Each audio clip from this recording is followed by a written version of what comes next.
እንደምታውቁት ኢየሱስ ክርስቶስ በስጋ ከመገለጡ በፊት የተገለጠበት ያ ማህበረሰብ የእውቀት መደብ የነበረው ማህበረሰብ ነው እና በዛ ማህበረሰብ መካከል የከበሬታ ወንበር የሚገባቸው ከጉባኤው ከማህበሩ ወይም ከህዝቡ የተለዩ በጣም በእውቀት የበለጸጉ ያደጉና በእውቀታቸው ምክንያት ክላስ ነበር እና በዚያ መደብ በማህበሩ መካከል በማህበረሰብ መካከል እጅግ በጣም ክቡር ቦታ የሚሰጣቸውና የተከበረ ስፍራ ለነሱ እንደሆነ ሲናገሩ እንዲሰሙ ሌላው ሰው እንዳይናገር በመከልከል በአይሁዳውያን ማህበረሰብ መካከል በእውቀት የመሰማት ደረጃ በነበረበት ህዝብ መሃል ነው ኢየሱስ ክርስቶስ የተገለጠው። የሚገርማችሁ እነዚህ ሰዎች ባላቸው ዕውቀትና በዛ ዕውቀታቸው ምክንያት ይሁንታን ስለሚያገኙ በህዝቡ መካከል ራሳቸውን እንደተለዩ ይቆጠሩና ይቆጥሩም ነበር። እንደገና ደግሞ ህዝቡን ሲቀበላቸው እንደ ተራ ህዝብ አይቀበሏቸውም ነበር። እነሱ መካከል ህግ አዋቂ ቃል አዋቂ ካለ እግዚአብሔር እንደማራቸውና እግዚአብሔር እንደቀረባቸው እስኪቆጠር ድረስ ህዝቡ እጅግ የሚፈራቸውና ከተጻፈው ህግ ይልቅ ስለ ህጉ ጭምር የተጻፉ መመሪያዎችን ህዝቡ ላይ እየጫኑ የቱንም ያክል እንኳን ቀንበር በህዝቡ ያስቀምጡ ማንም ሰው ቀና ብሎ ማያያቸው ማንም ሰው ማይናገራቸው በአለባበሳቸው የተለዩ በአወጣጥ በአገባባቸው በጺማቸው ሪዝ በጺማቸው በልብሰ ተክህኗቸው ሁሉ በማህበረሰብ መካከል በጣም ተቀባይነት ያላቸውና መምህር እከሌ ይሄን አለ ተብለው ቃላቸው ኮት እየተደረገ በማህበረሰብ መካከል ህግና መመሪያ የሚያወጡ ይሄ ብቻ ደግሞ አይደለም ተቀባይነት ያላቸውና ህዝብ አጨብጭቦ በእነሱ መካከል አንግሶ የሚያኖራቸው ክላስ ያላቸው ማህበረሰብ ነበሩ። ይህ ብቻ አይደለም። እነዚህ ሰዎች በዚህ ምክንያት የተለየ ስልጣን አላቸው። ይሄም ስልጣን በዚያ ዕውቀት ምክንያት የተቀበሉት ቢሆንም በስፍራ ሁሉ ተሰሚዎችና ከነሱ ውጪ ተናጋሪ የለም። ይሄ ኢየሱስ ክርስቶስ በስጋ በተገለጠበት ወራት እንዴት እንደነዚህ አይነት ሰዎች ኢየሱስን ያስቸግሩ እንደነበሩ ታውቃላችሁ። ስለዚህ በማህበረሰብ መካከል መደብ ነበር። በጣም ከፍ ያሉ ተሰሚዎች ተቀባይነት ያላቸውና በህዝብ ዘንድ ቅቡላን የሆኑ በእውቀት የበለጸጉ በህጉም ትምህርትና በንግግር የተካኑ ፈሪሳውያን የሚባሉ ከማህበረሰብ መካከል ወጥተው እነዚህ ደግሞ ህዝቡን በህግ የሚያስወጡና የሚያስገቡ ምኩራቦችን ደግሞ በግልጥ የሚያስተዳድሩ የነበሩ የሃይማኖት ቤቶችን በበላይነት የሚያስተዳድሩና ቀኝ ይገዙ ከነበሩ ሮማውያን ጋር ከሮማውያን ገዢዎች ጋር ህብረት የነበራቸው አብረው በማዕድ የሚቀመጡ ቃላቸውን እነዛ ሮማውያን ገዢዎች የሚቀበሏቸው ሮማውያን ህዝቡን ደግሞ አንዳች ቀንበር ለመጫን ሲፈልጉ እነዚህን መደብ ያላቸውን ሰዎች ይጠቀሙና ጌታ ኢየሱስ በስጋ በተገለጠበት ጊዜ ታውቃላችሁ በማቴዎስ ወንጌል ምዕራፍ 23 ቁጥር 33 ላይ በማቴዎስ የተራራው ጩኸት ላይ ሲመጣ ኢየሱስ የትኛውንም መደብ ወክሎ አልመጣም። ወይም እነዚህ ይሰሙ የነበሩ የካህናትን እና እነዚህ የፈሪሳውያንን መደብ ይዞ በእነሱ አይነት መንገድ በትምህርት ቤታቸው ተምሮ ኮሌጆቻቸው ገብቶ ግራጁዌት አድርጎ ከኮሌጆቻቸው ተመርቆ የወጣ መነሳነሱን ወደ ቀኝ ወደ ግራ አድርጎ ቀሚሱን ለብሶ ፎቶ ተነስቶ ያልወጣ እሱ ብቻ ደግሞ አይደለም መጻሕፍት እሱ ጋር እንዳሉ የማይታመንና በምንም ተአምር እንኳን ሊያስተምር የተማረ አይደለም ብለው እንዲፈርጁት ባለ ማህበረሰብ መካከል መምህሩ ኢየሱስ ተገለጠ። ሲገለጥ እሱን ለመቀበል አንዳች ቦታ አልነበራቸውም። ለምን? ከየትኛቸውም ኮሌጅ ስሙ የለም። ተመዝግቦ እንኳን አቋርጦ አልወጣም። ዊዝድሮዋል ሞልቶ የወጣ ነው እንዳይባል በየትምህርት ቤቶቻቸው ኔትወርክ ስለሆኑ ይተዋወቃሉ፣ ቁጥራቸው ይታወቃል። እና ይህ ጌታ ሲመጣ አለባበሱም አመጣጡም በእነሱ ክላስ አልነበረም። አመጣጡንም ሲያዩት ተራ ሆኖ ነው የመጣው። ተራ በሚሉት በማህበረሰብ መካከል ደግሞ ተራ የተባለውን ህዝብ ሊያገለግል በሽተኞች የሚላቸውን ባለመድኃኒት የተባሉ አሉ። እነዚህ እንደ ዳኑ ራሳቸውን እንዳወቁ ራሳቸውን የሚቆጥሩ ስለዚህ በልብሳቸው ተክህኖ በአመጣጡ እንደገና ባወጣጡ በአገባቡ የተለየ ከበሬታን ሳይፈልግ በጣም ቀለል ብሎ ገሊላ አካባቢ የሚለበሰውን የወንዶች ያለባበስ ስርዓት ተከትሎ የተለየ ማስታወቂያም ሳያስነግር የተመረቀበትንም ኮሌጅ ከፊት ሳያሳይ እንደገና ደግሞ በእነሱ ዕውቀት በጣም ትልልቅ ጥቅልል መጽሐፍ ይዞ ሳይንቀሳቀስ እነሱ ሲወጡ ሲገቡ ታውቃላችሁ መጽሐፎቻቸው ልክ እንደዚህ እንደኛ በወረቀት አልነበረምና ጥቅልል ስለነበር በቆዳ የሚጻፍ ከቦታ ቦታ ሲሄዱ የሚያስይዙት ሁሉ መጽሐፍ ስለነበር እንዳው ሲይዙ መጽሐፍ ጥቅልል የያዘለት ሰው አጠገቡ የለም እሱም ጥቅልል አልያዘም እና በእነሱ መካከል መውጣት መግባት ጀመረ እንዲያስተምር አላስፈቀዳቸውም ግን ደግሞ የሕግ መምህር ነበር እና ማገልገል ጀመረ ማገልገል ሲጀምር በጣም ብዙ ሰዎች ሲሰሙት መጀመሪያ ንቀውት ነበር የናቁት ለምንድን ነው እነሱ መደብ ውስጥ አልነበረ ስለዚህ ማንም አይሰማውም ብለው ነበር መጀመሪያ የተውት በኋላ ግን እያስተማረ ባስተማረ ቁጥር በትምህርቱ ብዙዎች ምን መሆን ጀመሩ ተገረሙ ሚል ቃል አለ ማቴዎስ 7:28 ላይ እና በትምህርቱ ብዙዎች ይገረማሉ የሰውን ልብ ይይዛል በኋላ ጨነቃቸው ሲነጋገሩ ኮሌጃቸው ውስጥ አልነበረም ከየት ነው የመጣው አሉ ዘሩን ሲያጣሩ ብዙ አይታወቅም ቤተልሔም አካባቢ ቤተልሔም ከዛ አካባቢ ሰውም አይወጣም ብለው እርግጠኞች ሆኑ በኋላ ግን በቀን ባዩት ቁጥር ከተማን ማስከተል ጀመረ ይህ ከተማን ማስከተል የጀመረ የሕግ መምህር በእነሱ መደብ ላይ አልነበረም ክላሳቸው ውስጥ አልገባም ሲወጣ ሲገባ ሰው ቁጭም ብድግም አይልለትም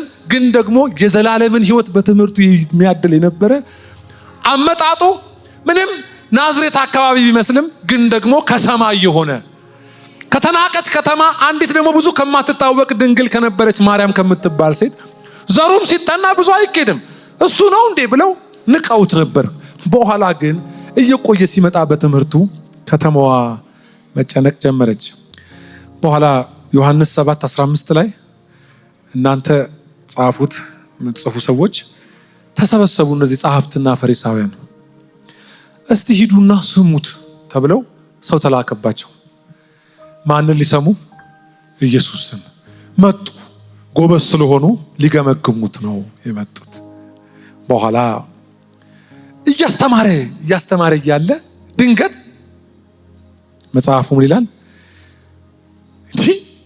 ይህ ሰው ሳይማር መጽሐፍትን እንዴት ያውቃል አሉት ምን ሳይል ይህ ሰው ሳይማር መጽሐፍትን እንዴት ሊያውቅ ቻለ ምክንያቱም የሚናገረውን ቃል እሱ ደግሞ ሆን ብሎ ይጠቅሰው ስለነበረ የያዙት መጽሐፍን ጠቅሶ ያስተምር ነበር ስለዚህ የያዙት መጽሐፍ ላይ እየጠቀሰ እንደሚያስተምር አውቀዋል ግን የተገረሙት በምንድን ነው ሳይማር አይልም እንደዛ ይህ ሰው ሳይማር ኬትን ማን ነው እንደዚህ ማን ነው እሱ እያሉ ተገረሙ በጣም ተገረሙ ይሄ ብቻ አይደለም በኋላ ሪፖርትም ሊያቀርቡ ሲሄዱ ዮሐንስ 8 ደግሞ ሙሉን ታገኙታላችሁና ጌታ ኢየሱስ እንደው የሚቸግረው ጠየቁት ና እስቲ ማን አንተ አሉት ሁለት ነገር አንደኛ አንተ ማን ሁለተኛ የት ነው የተማርከው ብለው ጠየቁት ምክንያቱም ትምህርትህ አደገኛ ነው አንተን ግን አናውቅም የት ነበር የተማርክ የት ነው ኢየሩሳሌም ነው እንትን ሃይፋ ከተማ ነው የተማር የት ነው የተማርከው ቴልአቪቭ ነው የት ኮሌጅ ነው ግራጁዌት ያደረከው እስቲ የት ነው አንተ ማን ነው ለመሆኑ ያስተማረ የትኛው ፈሪሳዊ ነው ያስተማረ ብለው ጠየቁት ኢየሱስም አይ ግራ ይበላችሁ ትምህርት ከየት ነው አላቸው ትምህርቴ ከላይ ነው ከላይ ነው ትምህርቴ ከየት ነው እሺ አንተ ማን የት ነው የከረምከው እዚህ ዓመት እስኪት ሞላ ድረስ የት ነበርክ ተማንተን አላልክም አይ እኔንም አታውቁኝም እኔም የመጣሁት ከየት ነው ከላይ እንግዲያውስ እንዲህ ከሆነ አንድ ነገር ማድረግ አለብን ብለው ተማከሩበትና ምን ሊያደርጉ ፈለጉ ማስተማር መብት የለህም ምክንያቱም በእኛ ማህበረሰብ መካከል ክላስ መደብ የለህም ተቀባይነትም የለህም እየቆየ ሲመጣ ስጋት ያዛቸው በኋላ ሊገድሉት እጃቸውን ሊጭኑበት ፈለጉ ጊዜው ገና አልደረሰምና እጃቸውን አልጫኑበትም በኋላ ግን እየቆየ ሲመጣ እነሱ ያስተማሩት ከምኩራብ አይወጣም ኢየሱስ በየወንዝ ዳር በገበያ ዳር ያስተማረው ትምህርት ከተማውን ሞላው ጥሪው ተራሰው ነው ሹመቱ ግን ማዕረጉ በካህናት ዘንድ ያለ ደረጃ ሳይሆን የተሰወርከው ራሱ እነሱ ሰፈር አይደለም በአብ ቀኝ የት እነሱ ይሰጡሃል ይሄንን ክላስ? በኋላ እውቅና ስለሌለው ልንሰጠው አንችልም ብለው ከለከሉት። ኢየሱስ ግን እነሱን ሊያስፈቅድ አይችልም። ስለዚህ በያዙት ቁጥር በከለከሉት ቁጥር ወደ አልተያዙት ቦታ ይሄዳል፣ አሁንም ያስተምራል። በዚህ ምክንያት የሚገርማችሁ ነገር ኢየሱስን እንዲሰቅሉት መነሻ ምክንያቱ አንዱ ይሄ ቢሆን አይገርማችሁ? በእውነት አንዱ ምክንያት ይሄ ነው። ይሄ ሰው ከተማውን አስጨነቀ ብለው ነው ከሮማውያን ቅኝ ገዢዎቹ ጋር የተማከሩበት። አልተማረም ግን መጽሐፍትን ያውቃል። እስቲ ቆይና አዳምጠው ብለው ሲያዳምጡት ገና ከ12 ዓመቱ ጀምሮ ታውቃላችሁ ጥበቡን የሚናገረውንም ቃል ሰምተው ተደነቁ። እንጃ ምን ጉድ ነው ብለው የሚናገርበት ጥበብ፣ ከኮሌጅ የማይገኝ ጥበብ፣ ከመምህራን የማይቀዳ ጥበብ፣ ልብ የሚይዝ ጥበብ፣ ሰውን ሁሉ የሚይዝ የት እንዳለ እስኪታወቅ በቀሚሱ በጋርዶቹ ሳይሆን ኢንፍሉዌንሻል ከተማ ነች። የት ነው ያለው ሲባል ይታወቃል። አራ ተዛላችሁም ደቀ መዛሙርት ማርቆስ 6 መምህሩ የት ነው ብለው ሲጠይቁ የከተማው ሕዝብ ያውቃል የት እንዳለ። ኢየሱስ የት እንዳለ ይታወቅ ነበር። ምድረ በዳ ሄዷል አሏቸው። ወደ ምድረ በዳ ሄዶ አገኙት ይላል። ምን ማለት መሰለ? ስፒከር ይዞ አይዞርም፣ ግን የት እንዳለ ያስታውቃል። ትምህርቱ ከተማን፣ ሕዝብን፣ ጸሐፍትን ጭምር እስኪያስጨንቅ በኋላ ይሄ ነገር እየበረታ ሲመጣ ከነሱ መካከል አንዳንዶች ኮንቪንስድ ሆነው አይ ይሄማ ብቻውን አይደለም ብሎ ከጸሐፍት ከመምህራን አንዱ ኒቆዲሞስ የሚባል ሌሊት መጣ ይላል። ጌታ ሆይ አንተ አለው እግዚአብሔር ከአንተ ጋር ካልሆነ በቀር እንዲህ ያለ ትምህርት ልታስተምር አክኖሌጅ አደርግሃለሁ። አንተ ከሰማይ የተላክ መምህር ነህ። ነካ ነካ አድርጉት። አንተ እንዲህ ሆንከው አለው። ንገሩት፣ ዞር በሉና እግዚአብሔር ካንተ ጋር ነው ስላለው በሉት። እግዚአብሔር አንተም ቢሆን ንገረው፣ ልዩነትህ ከጌታ ጋር ስትሆን ነው። ከጌታ ጋር ሁን እንጂ ንገሩት። እግዚአብሔር በአንተ አልፎ ከተማን ይገዛል፣ ህዝብን፣ ኔሽንን የሚቆጣጠር አይ ብሊቭ እግዚአብሔር አንዳንዶቻችሁን ከዚህ ፕሮግራም በኋላ ወደዚህ ቅባት ይለቃችኋል። ማነው ጮሆ ልቀቀኝ በሉተን፣ ልቀቀኝ። በኋላ ይህ አምላክ በነሱ መካከል በነሱ መደብ ሳይገባ ሲያስተምር ምናልባት ዝም ብዬ ሳስብ ጸጉር እያሻሸ ትከሻ እየነካ የሚያስተምር ይመስለኛል። እነዛ መምህራን እንኳን ጸጉር እየሻሹ በሰው ውስጥ መካከል እየገቡ እንኳን ዘኬዎስ ቤት እየገቡ አመንዝራ ሽቶ ደፍታ እያደረገች እነሱ ከገቡ ሌላ አይገባም። ያ ስምዖን ትዝ አይላችሁም እንዴ? ምን ማለት ነው? እኔ ጋበዝኩት እሱን ነው። ምንድነው የሁሉ ግርግር አለ? እኔ ጋበዝኩት አንድ ሰው እሱ እነሱ አንዴ ሴት ስትመጣ አንዴ 12 ወንድ ተከትሎት ሲመጣ እሱ ባለበት ዝም ብሎ ግርግር አለ እና አንድ አያውቅም እንዴ? ራቅ አያረጋቸውም? ከእግሩ ላይ አንዴ እንደዛ አይመታትም እንዴ? እንዴት ዝም ይላታል? ተበሳይተው እኮ ነው እነሱ ስለሚያረጉ። ሲጀመር አትነኳቸውም።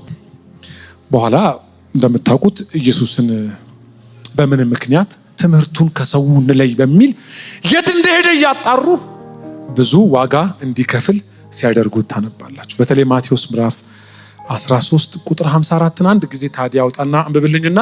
ወደ ገዛ አገሩ መጣ። ይኸውላችሁ ስማ፣ ወደ ገዛ አገሩ ወዳደገበት ማለት ነው። እሺ፣ በምኩራባቸውም ሕዝቡን ያስተምር ጀመረ። በምኩራቦቻቸው ማስተማር ጀመረ እየዞረ እንደገና። እነርሱም በመገረም ይህ ሰው ይህን ጥበብና እነዚህን ታምራት የማድረግ ኃይል ከየት አገኘ? ሁለት ነገር እላዩ ላይ አይተናል። አንደኛ የሚገርም ጥበብ፣ የሚገርም እውቀት እላዩ ላይ አይተናል። ሁለተኛው ደግሞ ልክ ቅድም ያነበብኩላችሁ ጋር ተመሳሳይ ነው። ሁለተኛው ደግሞ እላዩ ላይ የሚገለጠው መለኮታዊ ኃይል ነው። ከየት አገኘው? እውቀት አለው፣ ጥልቅ እውቀት። ሁለተኛ ደግሞ የሚገለጥበት ኃይል አለው። ከየት ነው ያገኘው? ይሄንን ቀጥል። ይህ የአናጢው ልጅ አይደለምን? ለምንድን ነው ያሉት? በመድኃኒዓለም መሉት። ለምንድን ነው ያገናኙት? ተራ ታንኪዩ ተራ ሰው አሉ አይልም እንዴ? ይሄ ተራ እኛ ሰፈር የድሃ ሰፈር ልጅ አይደለም እንዴ? የድሃ ልጅ ምንድን ነው ቆይ ሆነው አልገባ ተለያየብናል። ተራ ነው እሱ። ይህ የሚለው ቃል የውርደትና የመናቅ ቃል ነው። ይህ ጸራቢው አይደል? ግን ጥበብ አለው ላይ የሚገርም ደግሞ ኃይል ክብር ላዩ ላይ ይገለጣል ብለው ተገረሙ። ግራም ገባቸው። እንደዚህ የሆንክ ትቀጥላለህ። አያትህን ያውቃሉ፣ ተራነህ የሚገለጥብህን አይተው ደግሞ ይደነቃሉ። ለአንድ 10 ሰው ዛሬ የሚታይ ቅባት አይናችሁ ያያል። እንዲሁ አልልም፣ እንደዚህ እግዚአብሔር ብሎኛል። ከዚህ ቃል ጋር እግዚአብሔር አንዳንዶችን በኃይል ያስነሳል። ተራ የሚመስሉ ግን የተከበረ ቅባት አፋቸውን ሲከፍቱ የሚገርም የጥበብ ቃል በአፋቸው የሚገለጥ እጃቸውን ሲዘረጉ ኃይል የሚያልፍባቸው ዲዳ የሚናገርበት ቅባት በላያቸው ላይ የሚያልፍባቸው። ቀጥልና ጨርሰው ታዲያ የእናቱም ስም ማርያም አይደለምን? እሺ ወንድሞቹስ ያዕቆብ፣ ዮሴፍ፣ ስምዖን፣ ይሁዳ አይደሉም? አንድ ማብራሪያ ላይ ፍለጋ ሄዱ። ማን ነው እናጣራው ብለው አጣሩ። አሁን የምታነበው አንተ ሄደው ፈልገው ታሪኩን አጣርተው ነው። እሺ እህቶቹስ ከኛው ጋር አይደሉምን? እሺ ታዲያ ይህ ሰው ይህን ሁሉ ከወዴት አገኘው? ስለዚህም ሳይቀበሉት ቀሩ። ለምንድን ነው ያልተቀበሉት? ተራ ሰው ስለሆነ።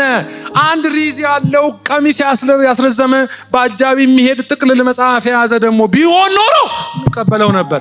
ስናየው ጥቅልል የለው፣ አለባበሱ እንዲሁ ቀልደሞ መንደር ለመንደር ነው የሚዞረው፣ ድሆች ነው የሚሰበስበው ደግሞ ብለው እስቲ እናጣራው ብለው ሲያጣሩ ሰፈሩን፣ ወንድሞቹን፣ እናቱን አጣሩ። ዘሩ ሲያጣሩ አይ ብለው ዘሩ ሲያዩ ተራ ሰው ነው አሉ። ሲሰሙትስ ምን አይነት ጥበብ ነው በላዩ ላይ የሚገለጠው ይሉ ነበር። እግዚአብሔር ከግምት ውጪ ያስተዳድራቸዋል። የማይገመት ህይወትን በጌታ በኢየሱስ የማይገመት ህይወት እሱስ ከዚህ ነው የማትባሉ ሰዎች በዚህ ጉባኤ አላችሁ። ኢየሱስ ያድናል። መቀመጥ እስኪያቅት ድረስ ማይቲ የሆነ ጥበብ የሚገለጥባችሁ፣ ክብር የሚገለጥባችሁ፣ ዘራችሁን ሲያጠኑት ደግሞ በእነሱ መንገድ ያልመጣችሁ፣ በእነሱ ስነ መለኮት ያልመጣችሁ፣ በእነሱ ክላስ ያልመጣችሁ፣ በእነሱ ቀሚስ ያልመጣችሁ ሲገለጥባችሁ ግን እጅ በአፍ የሚያስጭን ክብር። ያ ሰው አንተ ነህ። ንገሩት፣ ያ ሰው አንተ ነህ። ወደ ተለመደው ቦታ አትሄድም። አሁን ዘርህን ሲያጠኑ ይውላሉ። ከዘርህ ጋር ያልተገናኘ ነገር ግን ይሆንባችኋል።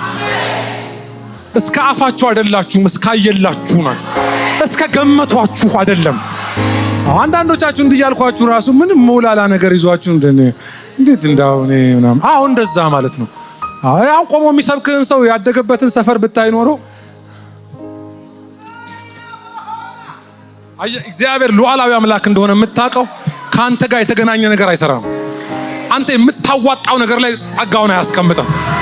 ያንተ ባዶ ሲጀመር ጸጋ ይሆናል ድል። እመነኝና ጩሁና አሜን በሉ በኢየሱስ ስም። ይሄ ክብር ዛሬም በላያችሁ ላይ ያርፋል። ያ ጌታ የኛ አምላክ ነው። ዛሬም ስማኝ፣ መደብ አትፍጠር። አንተ ብሎ መደብ ፈጣሪ ማንህና ነው ክላስ የምትፈጥረው? እኛ ሰርቫንት ነን፣ ግን ማንም አፉን ሊከፍትብን አይችልም።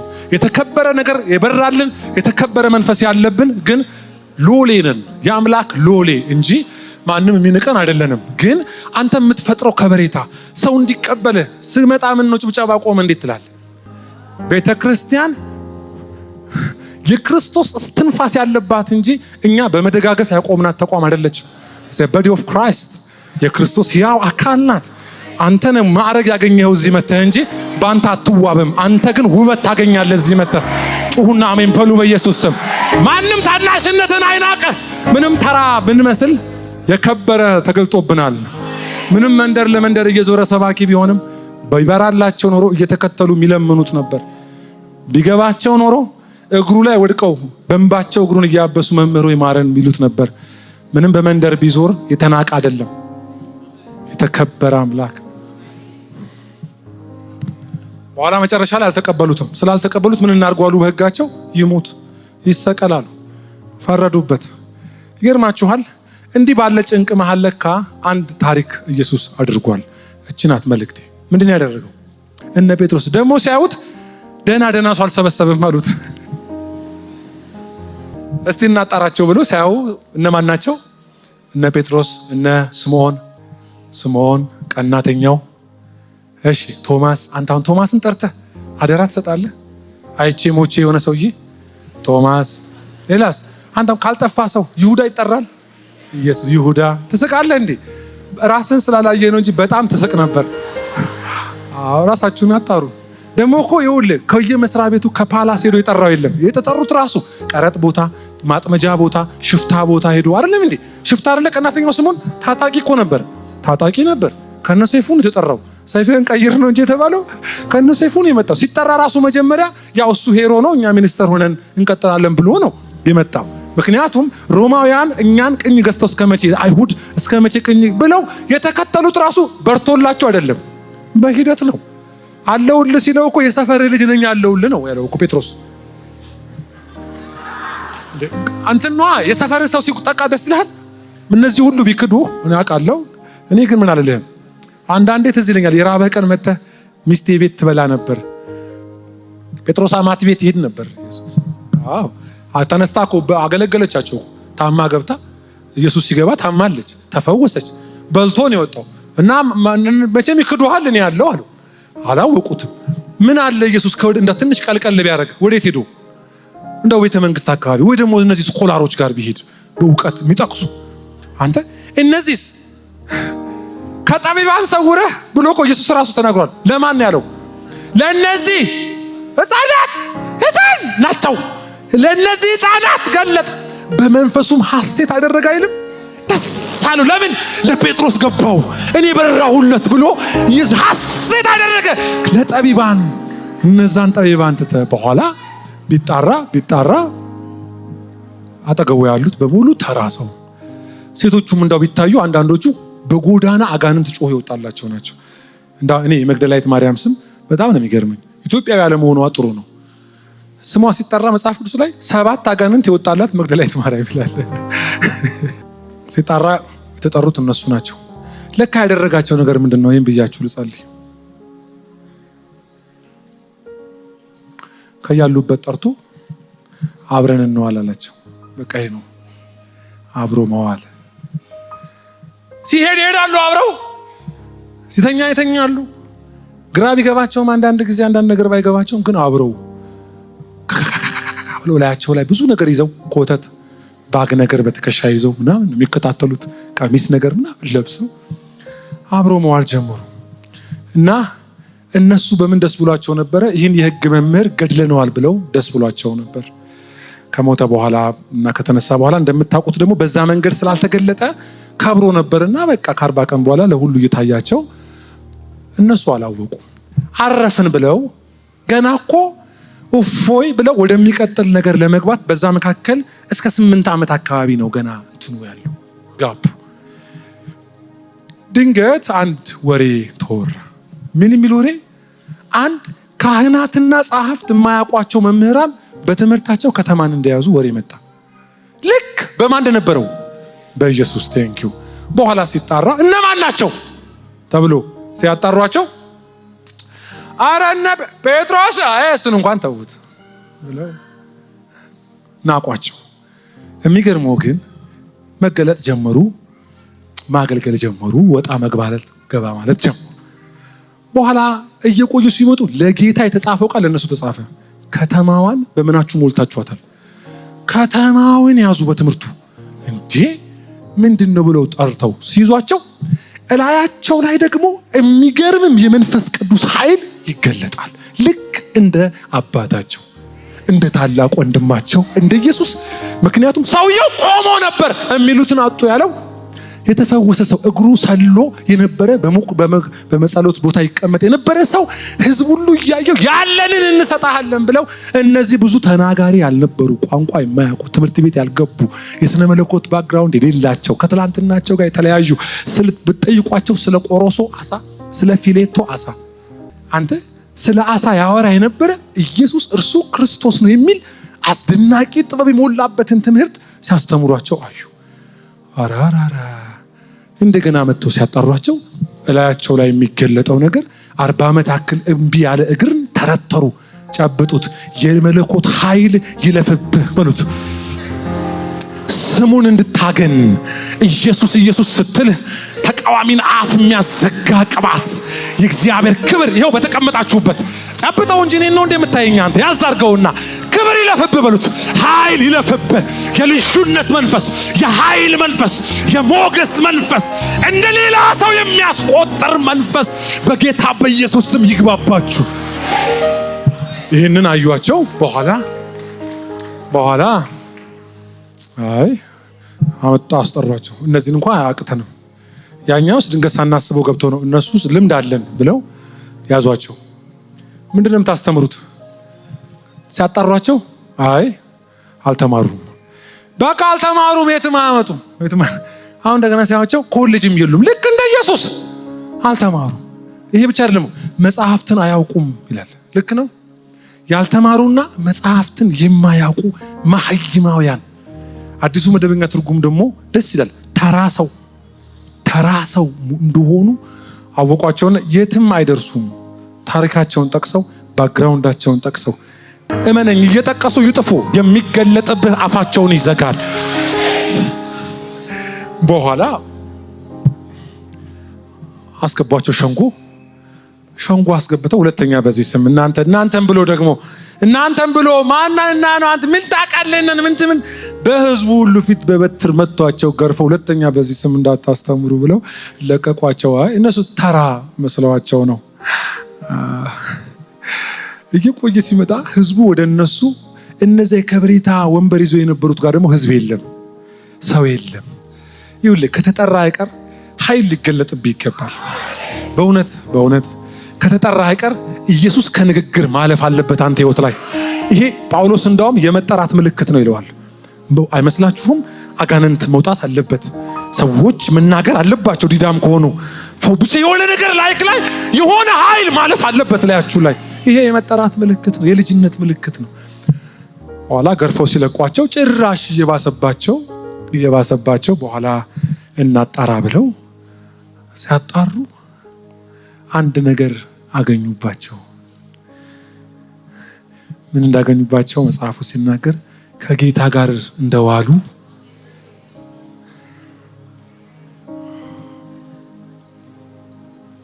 ዋው! ከጌታ ጋር ዋለ የምትል ነች የዛሬ ስብከቴ።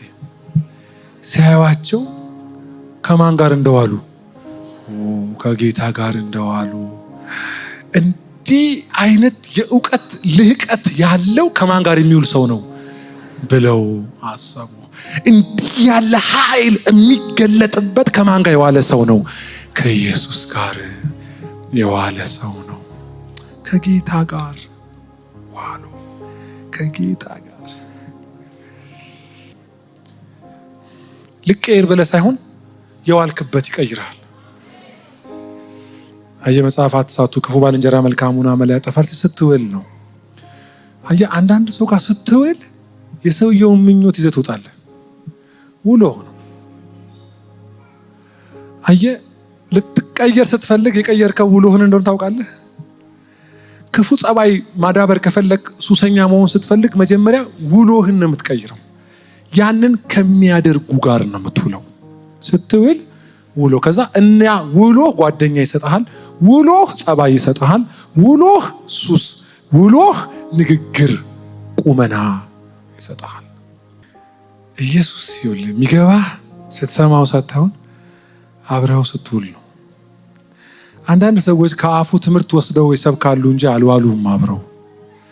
አብሮ የዋለ ሰው በእውነት ያስታውቃል። አብሮ የዋለ ሰው ቁመናው፣ ንግግሩ፣ አስተሳሰቡ ያስታውቃል።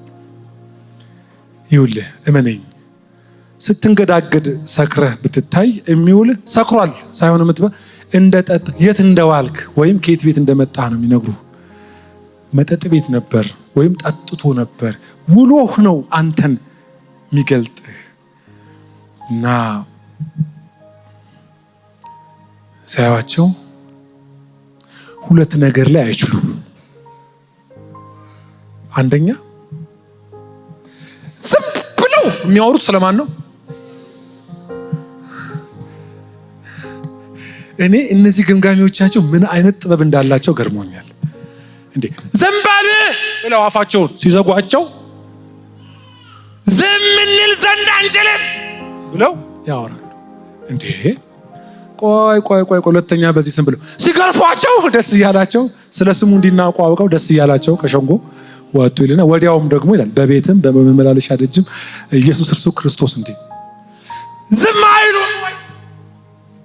አሁን ዝም ያለው ውሎ ስለቀየርን ነው የሚሏችሁ እነዚህ ሰዎች። በእውነት እነዚህ ሰዎች ጠይባን ናቸው።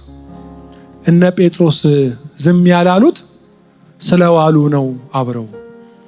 አንድ ማኪያቶ ቤት ሄደህ ማኪያቶ ጥሩ ከሆነ እዛ ቤት ያለው ማኪያቶ ትላለህ አትልም ወይ? አንተ ማኪያቶ መንፈስ ንገሩኝ እንጂ አትሉም ወይ?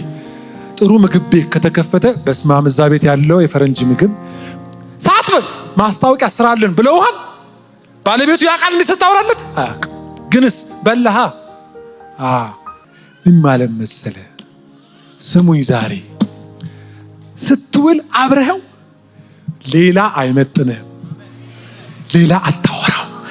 ወሬህን የሚሰጥህ ውሎህ ነው ከኢየሱስ ጋር ስትውል። አሁን ወንጌል ስርጭት ብዬ 100 ጊዜ በሰብካችሁ አትሰብኩም። ለምን እንደሆነ ታውቃላችሁ? ውሎ ከጌታ ጋር ስትውል ይህ የትህትና ጫፍ የፍቅር መገለጫ ኢየሱስ ድንብርብርህን ያጠፋል። በፍቅር መከራህን ያሳያል። በልግስናው በማንነቱ ባፈሰሰልህ ደም የተከፈለልህን ያሳያል። ሌላ መሆን እስከማትችል በየቀኑ ትገረማለህ።